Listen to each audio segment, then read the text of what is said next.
Assalaamu calaykum waraxmatullaahi wabarakaatuh. Kusoo dhawaada dhaqankaab sheeko taxana ah. Cali iyo Canab waxa ay ahaayeen lamaane nolosha ku midoobay oo ku noolaa jasiirad cidlaa. Cali waxa uu ahaa mid maalin kasta ka soo kalluumaysta badda. Waxa uu kalluunka ku soo debi jiray winter ama xadhig afka lagaga xidhay bir yar. Kalluunka uu soo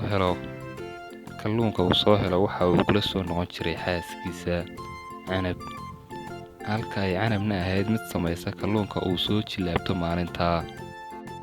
Canab iyo Cali ma ay lahayn ganacsi kale. Waxa ay ku noolaayeen kheyraadka badda iyo kalluunka ay jilaabanayaan. Hase ahaatee waxay ahaayeen lamaane noloshooda aad ugu faraxsan oo uu ku faraxsan yahay midba midka kale. Maalin maalmaha ka mid ah sidii dhaqanka u ahayd, Cali waxa uu u soo kalluumaysi tegay baddii. Waxa uu badda ku tuuray xadhiggii uu ku soo debi jiray kalluunka. Hase ahaatee maalintaa waxaa soo galay xadhiggii kalluun aad u culus. Cali waa uu la yaabay, xoog ayaa u soo jiiday. Rafaad dheer kadib, nasiib wanaag, Cali waxa uu ku guulaystay inuu soo saaro kalluunkii. Waxa uu arkay wax ka yaabiyey. Waxa uu soo galay shabaqii kalluun dahaba oo aan hore u arag, horena u maqal. Aad ayaa ula yaabay kalluunka dahabka. Yaabkii waxa ka sii yaab badnayd markii uu la hadlay kalluunkii. Kalluunkii waxa uu ku yidhi, igu celi badda. Haddaad igu celiso badda waxaad noqon doontaa boqorka deegaankan. Cali iyo kalluunkii dahabka waxay dhigteen wacad.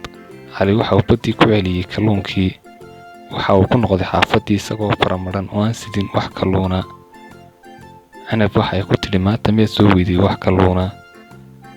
Cali waxa uu uga sheekeeyey qisadii dhex martay isaga iyo kalluunkii uu soo jilaabtay maalintaa.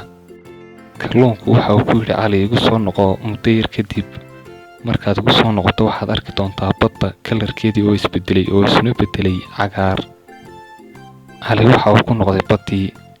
Waxa uu arkay baddii oo isbedelay kalarkeedii uu noqdayna sidii loo sheegay oo ahaa cagaar.